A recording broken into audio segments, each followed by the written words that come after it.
So, my experience with emotional exercises so far. Well, the authenticity exercise, I did it, but it did not record, there's no sound. So, the authenticity exercise, at the end of it, I felt my body getting hot. Oh, I felt my body getting hot and sweating and just nervous and anxious, but also just glad it was over. And I kept coming to the verge of tears, and my body was like, not today, love. It's not going to happen. It rebelled against the tears. And then the don't give up exercise, I bawled. I could not stop from bawling. It just came out of me. So that one was fun. It was like, Jesus Christ, I don't want to have to go through this. Which is basically what it is, emotional suicide. I don't want to have to go through this. This is awful. This is horrible. I don't like this. And then eventually seeing it all come together and how it played out, like how it just played out, and knowing that you didn't die, as Matthew said, and you made it out alive and you're okay. That was the fun part of it. However, I won't lie to you, I was still nervous and anxious the rest of the night, but I knew I was okay, and that the fun part of it overrode the anxiety. So now here's the emotional imagery exercise.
me doing the don't give up exercise by myself.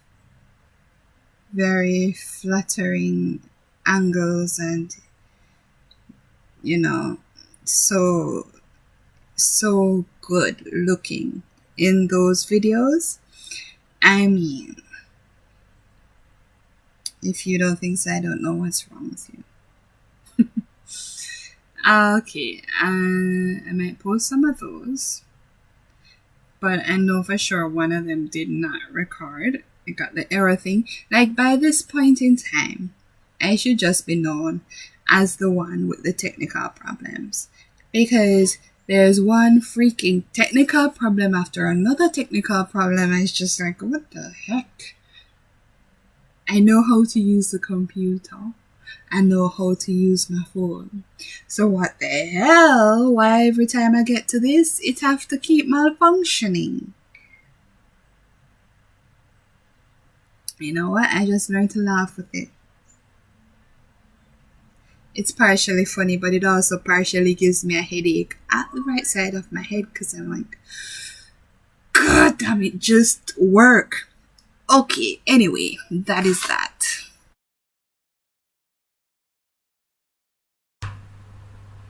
Who do I love most in the world? Tip. My cat. Why do I love her? Use imagery, use detail, use examples, anecdotes. Well, she was, her mommy brought her over into the yard, and she and her two other siblings, Wobbly and another black cat. So it was two black cats and she, black and white cat. And I was afraid to get attached to them, because where I live, once you show love to anybody or to any being, they start treating that being like shit. So I was afraid to love her, but as fate would have it, at the time that I was afraid to love all of them. I loved all of them. But at the time, as fate would have it, there was someone who valued the lives of the cats, that the people that I live with respected, the people who exert the most control. And so once they set up a protective environment for them, they didn't trouble it. And so I felt free enough to go in there and do what I wanted to do. And I got help raising her from the tiny weenie. She was so teeny. Tiny weenie, I don't know how old, probably, I think their eyes were opened. So probably about a month old kittens that would hiss at us. And she was like the fastiest one of them. They were all pretty feisty, but like she was the fastiest one of them. And I just feel like she has this strong emotional sensitivity. So even as a teeny weeny kitten, when her sister Wobbly would be circling around her legs, she's a beautiful black cat that we lost in 2019. But she was circling around her legs and she was friendly with everybody. Tip was more like wary and stand back and watch you kind of. And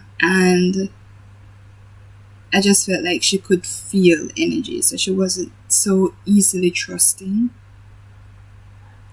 And so when she does trust, you know that you've got her complete trust. And when you've got her complete trust, that's something I don't feel like you should betray. And so she would come for food. I remember calling them both. That's when their mommy was still alive, and we weren't allowed to have them inside because, as I said, long story, but we weren't allowed to have them inside. So I would get up every morning. So when they were about, I don't know, 4 months, 5 months, so we're running up and down, and they would run from house to house. And I remember getting up in the morning and coming out and being like, "Hi, Popsy! Hi, Pops! Hey, Pops!" And then they would their heads would pop up, and wherever they were, they would run come from there. So I just remember them being on the neighbor's backyard lawn. And the neighbor had just gotten a puppy, so they had left puppy food out there. And I guess they were there sniffing around the puppy food because that's where their mommy was. So they were just with the mommy, and then I'd come out in the morning ready to feed them and be like, "Hey, Pops, a tipsy mama, a wobbly boo." And then their heads would pop up and you would just see them freaking scalloping coming over to us and being so excited. So as much as Tip was excited to see you and excited for the food, she was still like, "Should I trust you though?" Which I think is what saved her and protected her for so long. And then eventually she started to come around and warm up to the ones that she trusted. And I remember once she jumped up in my lap as I was drinking tea. I was outside reading, and I had tea in one hand, warm tea. Thank God it wasn't hot as crap. And I was drinking the tea and I was reading this monologue book. And she's there and she's excited, and at the time as a kitten she was, she would annoy her siblings. Like, she was always energetic, wanting to play, annoy her siblings. And so when she saw me, I guess she figured I was like her sibling. She jumped up in my lap and I spilled tea and I screamed out, and she was so frightened. And she jumped off and she looked like she felt bad, and I felt bad. But I was like, "Tip, Jesus Christ, don't jump in my lap like that, because, I could have burnt you and I could have burnt myself."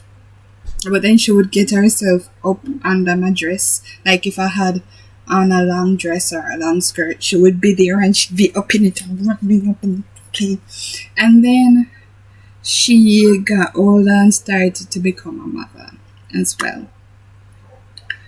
And then she kind of toned down on the kitten playing, because again, the environment that we live in, it's not very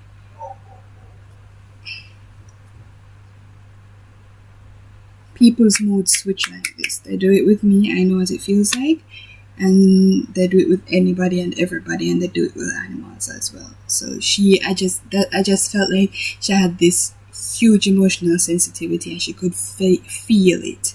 She felt it, and so when it came to having babies, she became more like weary. But yeah, that's why I love her. Because when she trusts you, she really trusts you, and she is there for you. I remember she broke her legs because dogs got to her once, and I didn't see her coming, and I was like, where the heck is she? Because she slept outside because of this. Her sister slept inside, she slept outside because she was weary. She didn't trust so easily. And so the dogs got to her once, but she survived. And I remember calling, I was like, "Tip, Tip," and the sound of my voice, like hearing me, she crawled herself out on her 2 front legs, and the 2 back legs were broken, and she was pregnant at the time. And Oh, she just loves to be loved. And she came out, I brought the food to her, and I was obviously heartbroken. I started petting her, and she had the food quickly, and in a few, I'm not even lying, her recovery was quick. She looked horrible when I first saw her, but her recovery was quick because she just loves to be loved. As soon as you give her love, she is all over you. She just wants to know she can trust you. So people would think she's standoffish and she don't like people, but that wasn't the case. She just needs to know that she can trust you, and she don't give that trust easily. But once you have that trust, like, she will always love you, and that's why I love her, because she has a lot of love to give. She just wants to know she can give it to you.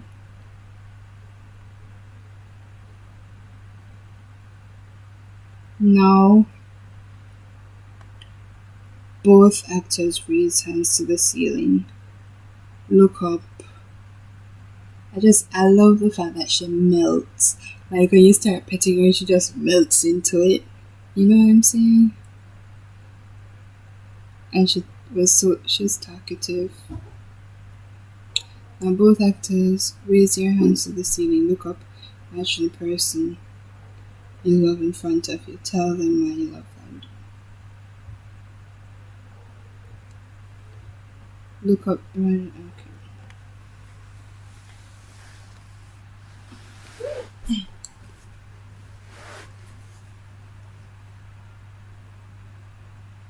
Tip.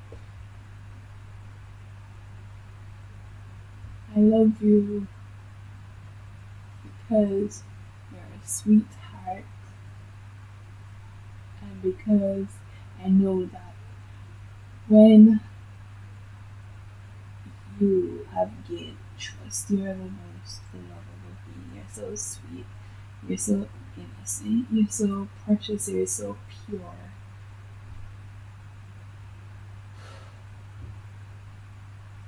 You're such an angel.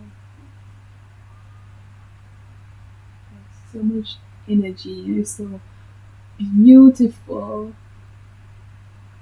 And I know deep down you still have that mischief inside of you. You just need to trust that you can express it.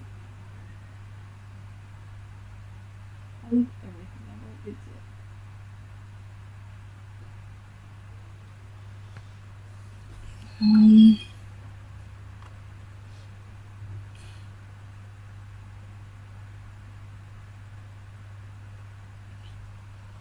I love you. I love you, Tip. I love you.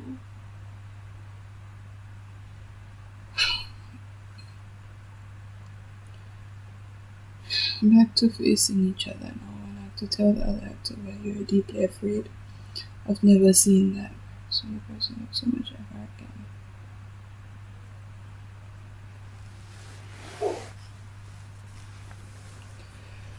Okay, so in June, she escaped from my hands. It took her to the vet because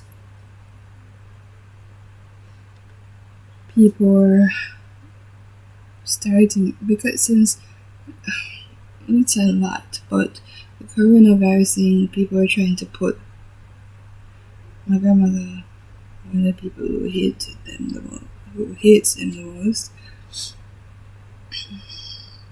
because she hates that. Anyway, let's not get into that. She was trying to pin any illness that she gets on the cats, especially in light of corona. No matter how much newspapers saying that animals won't pass corona on, she wanted yet another reason. She just wanted yet another reason to get people to hurt them and to get rid of them. And I just wanted proof that Tip was safe. So I said, even though I didn't have a carrier, even though my mental space was not the greatest. I wasn't doing well mentally. I said I'm going to take her to the vet because I want to get it written from the vet that she doesn't have coronavirus and she is safe to be around. And so I just took it up on my head to pick her up, and she was looking so depressed because just so much has happened. And she willingly came to me, but I tried to put her in a box. She wasn't enjoying it, and I know she hates small spaces, so I was like, I'm not going to force her into the box. I'll carry the box just in case, but I won't force her into it. So we took a taxi there, and she was terrified in the taxi, but I managed to comfort her and soothe her enough. When we get to the vet, I was afraid she was going to jump through the window. Couldn't tell the taxi man close the window because there was another passenger in the car. What if they didn't want the window closed? I don't know. So I had to keep her next to me as much as possible. And she cuddled up herself with her head behind my back, and I just had to keep comforting her because she looked like she wanted to go through the window, so I needed to keep her in my lap or next to me. It was a good drive because he had to drop off the other passenger and then go to the vet, and it was a good drive from where I live to the vet. But we got there in one piece. We got there. And then I step out of the car. I have her in my hand. I have the box in the other hand. And I have our food in the box. And I have water. My hands are full. But I have her in my hand. And I'm like, relax. Still trying to soothe her. Still trying to do what I did to keep her relaxed in the car. Because, as I said, once she trusts, she trusts. So we've been in situations before where she's freaked out and I managed to calm her. So I was like, okay, let me just keep her relaxed. But what I was not expecting was the amount of barking dogs that was going to be at the vet. But I said, okay, it's fine. Let me just hold her. And the taxi man, other people are suggesting, they kept suggesting put her in the box. I know she hated tiny spaces. That's why I had her in my hand. So even though she was squirming and whatever, I've held her in my hand before when she wants to follow you on the street, but there are dogs everywhere, and I know they would charge after her, but she wants to come with you. So I've held her in my hands, and she didn't like to be held, but I held her anyway and carried her so that the dogs wouldn't attack her. And she scratched the shit out of me, but it didn't matter anyway, as long as she was safe. But so I was at the vet, and they kept suggesting I put her in the box, and I was just like,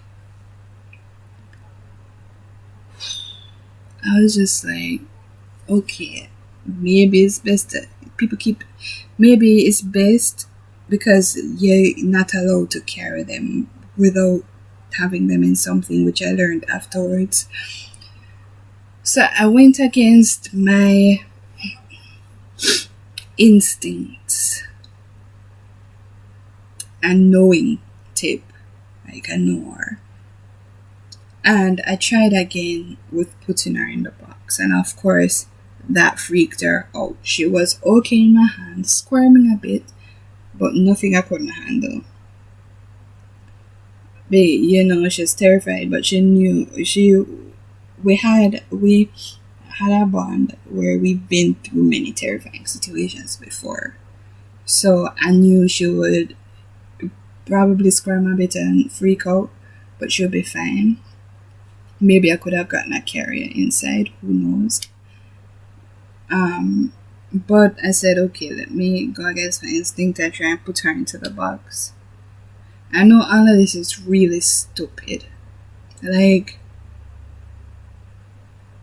one, I shouldn't have allowed somebody to let me take her out of our comfort and put her into a threatening situation, even though I had every intention to protect her.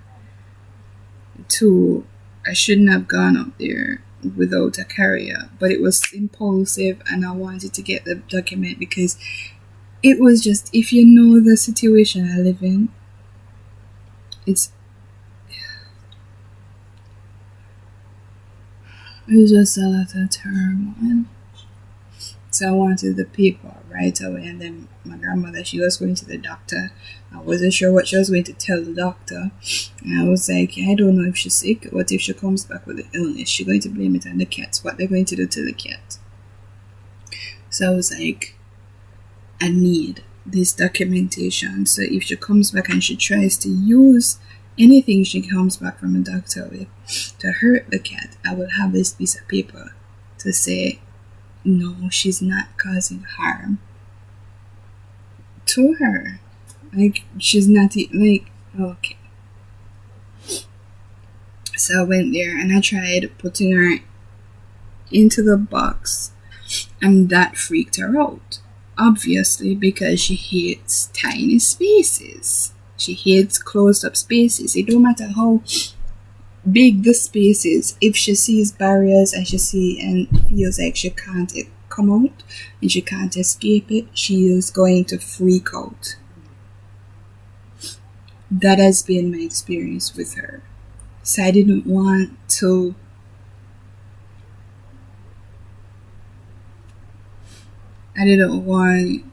freak her out, but I kept saying put her in the box. So I didn't listen to myself, and I tried putting her into the box, and of course she flew the fuck out of the box, scratched my arm, which was fine because, as I said, I've been scratched by her many times. It didn't matter. And she took off and went under a container there, and I walked around. People were looking at me like I was crazy, but I walked around that freaking place. I looked in abandoned spaces. I looked underneath the trailers. I found other cats. I didn't see her. I looked so many places. I just couldn't find her. I don't know where the heck she went. I was asking people if they see her. I can't run past them. No one has seen her. People making jokes about, oh, well, you have to go get another cat. If I knew, just give away kittens. If I knew, I would just. And I'm like, what are you even talking about? Another cat isn't it. It won't replace her. So, you finished with?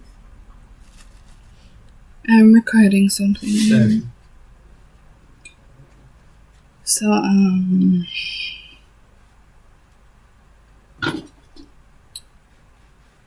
I ended up leaving and not being able to find her.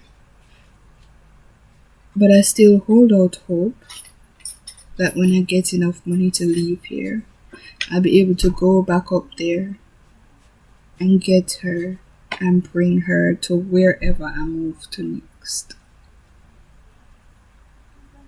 Because I want to make sure that she's safe and there will be nobody that can cause her any harm. So that's been the hesitation with going back to get her, even though someone did go back up there to look for her. They didn't find her either.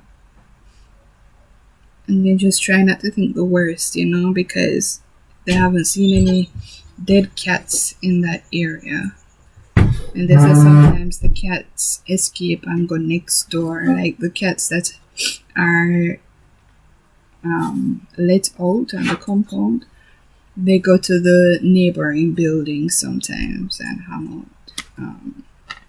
Or any other stray cats in the area will come by there for food and then go to the neighboring areas.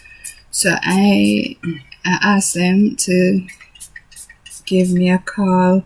They set traps. They say they think they see her. They don't know if it's her.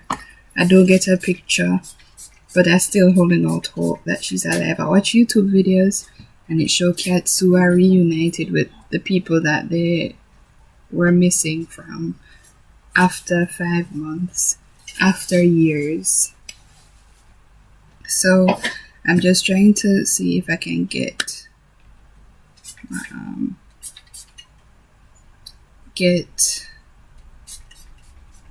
myself together so that I can get her back to live with me, where I know and she knows that she can trust me and should be safe.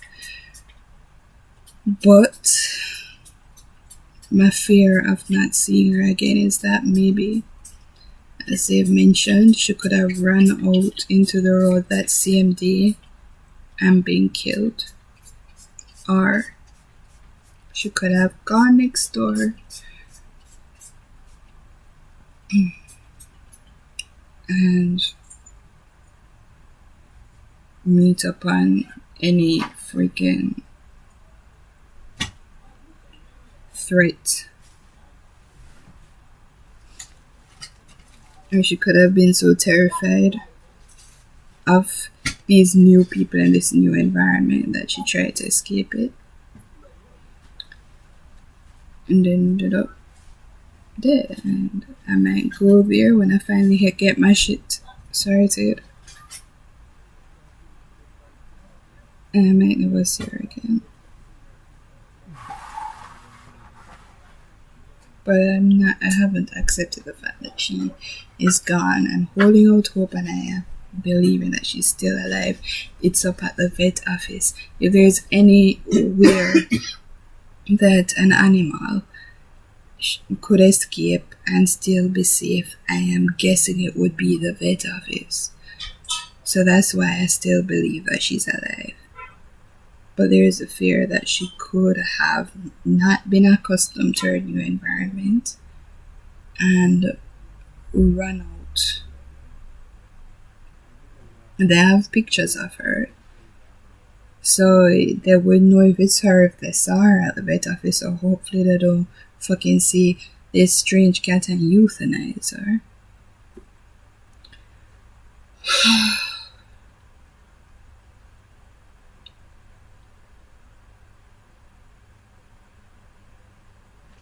So technically that was the last time I saw her, but I don't think it will be the last time I'll see her.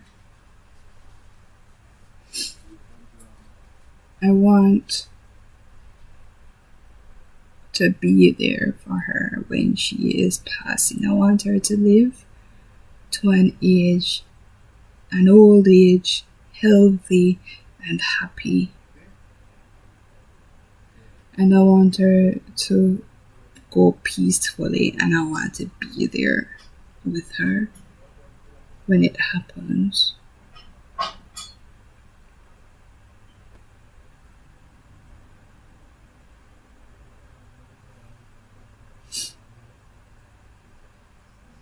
That's what I want. I want us to have a very long life together.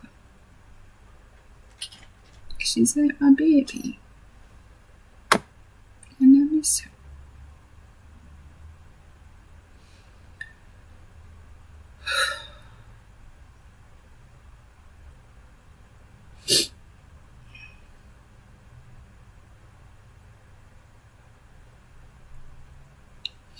You switch, the other actor gets a chance. Charge.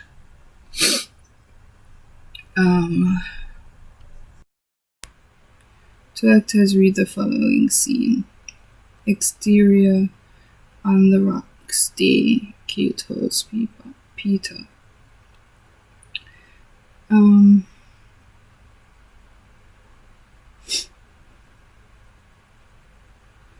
this proud land we grew up strong. We were wanted all along. I was taught to fight. I was taught to win. I never thought I could fail. No fight left, or so it seems. I am a man whose dreams have all deserted. I've changed my face. I've changed my name. But no one wants you when you lose.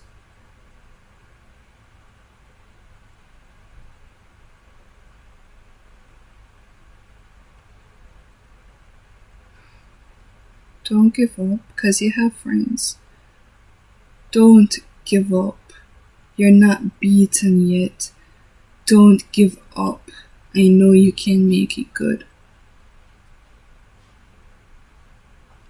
Though I saw it all around, I never thought that affected. I thought that we'd be the last to go. It is so strange the way things turn. I drove the night toward my home, the place where I was born on the lakeside, and as daylight broke, I saw the earth. The trees had burned down to the ground. Don't give up. You still have us. Don't give up. We don't need much of anything. Don't give up, 'cause somewhere there's a place we belong.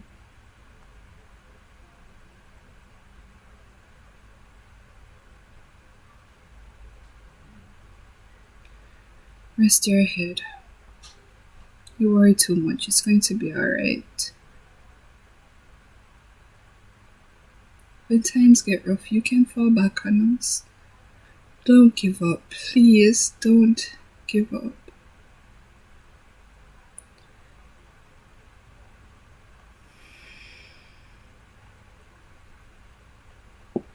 I got to walk out of here. Can't take anymore. I'm going to stand on that bridge and keep my eyes down below. And whatever may come and whatever may go, that river's flowing. That river's flowing.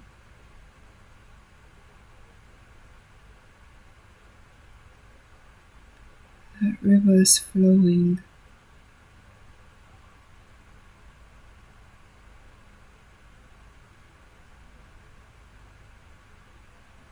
We moved on to another town. I tried hard to settle down, but for every job, there's so many men. So many men no one needs.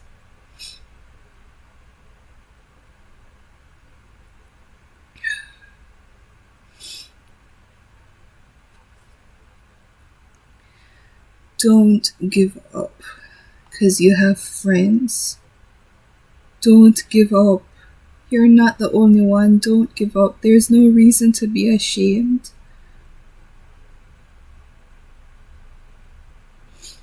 Don't give up. You still have us. Don't give up now.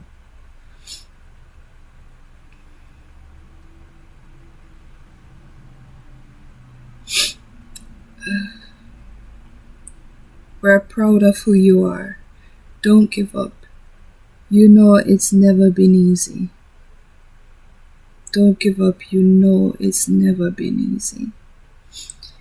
This feels like a song to me. I'm not going to lie to you. I just keep in my head. I'm singing. But anyway, guys. Don't give up, because I believe there's a place. There's a place we belong. Don't give up, because I believe there's a place. There's a place where we belong.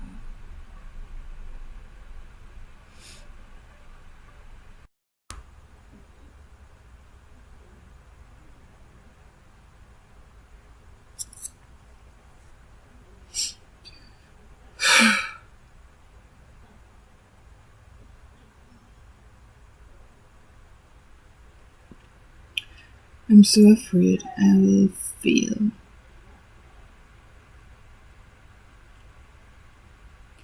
I will fail. I'm afraid I will fail. Leaving.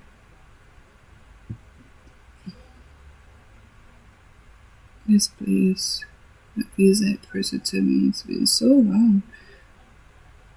I just feel like no matter what I try, I can't seem to leave it. I'm afraid that I will fail at making enough money to be able to leave. I'm afraid I will fail at going back to pick Tip up and create a home that will be safe and protected him.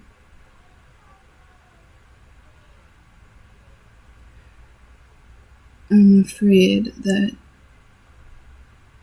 I gained our trust and I betrayed it. I'm so afraid that I will fail at healing myself and getting myself away from this, and that this will be my reality for the rest of my life. This 2 foot by 6 foot space where I will have full control over my decision or choices.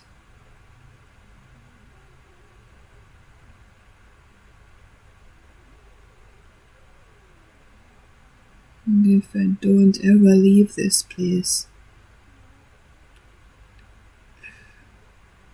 and I can't affect life, I can't contribute anything to the world, and I have to do something that I hate, what's the point?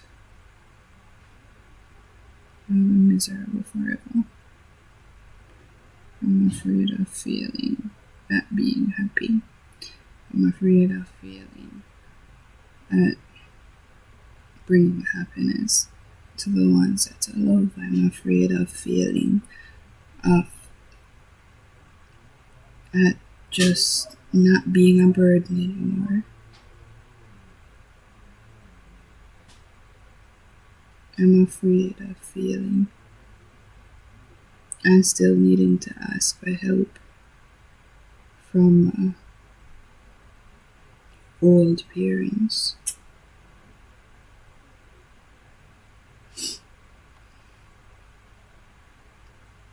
I'm afraid of failing at learning empathy again, what it means to love.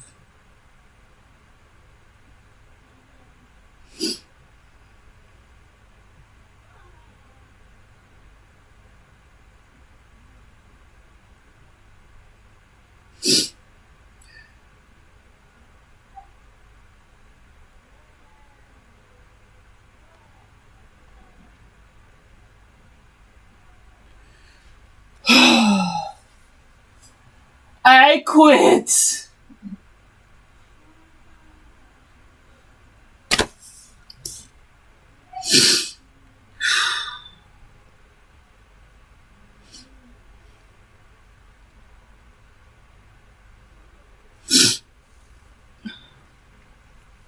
Supporting. Now both actors answer the question, who in your life is quitting, giving up, throwing in the towel?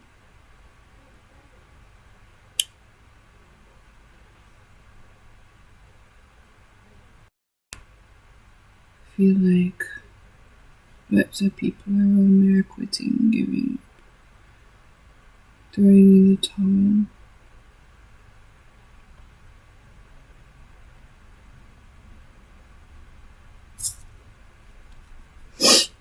Like,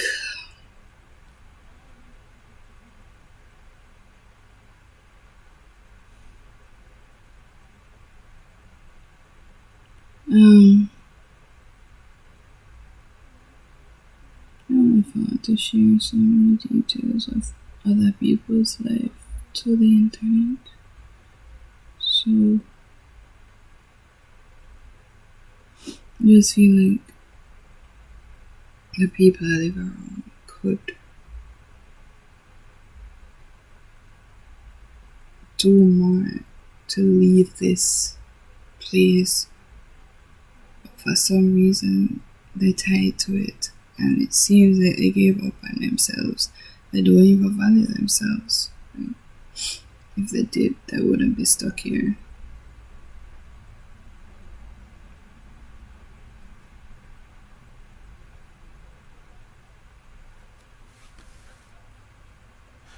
Don't give up. Don't give up. Don't give up.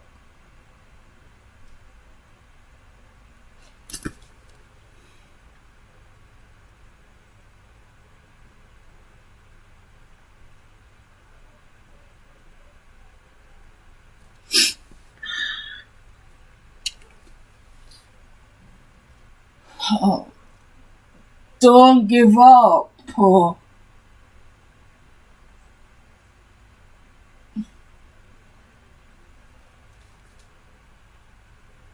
I feel like I'm being laughed at right now. I don't know. To foghorn them, to microphone blast them, to shake them awake.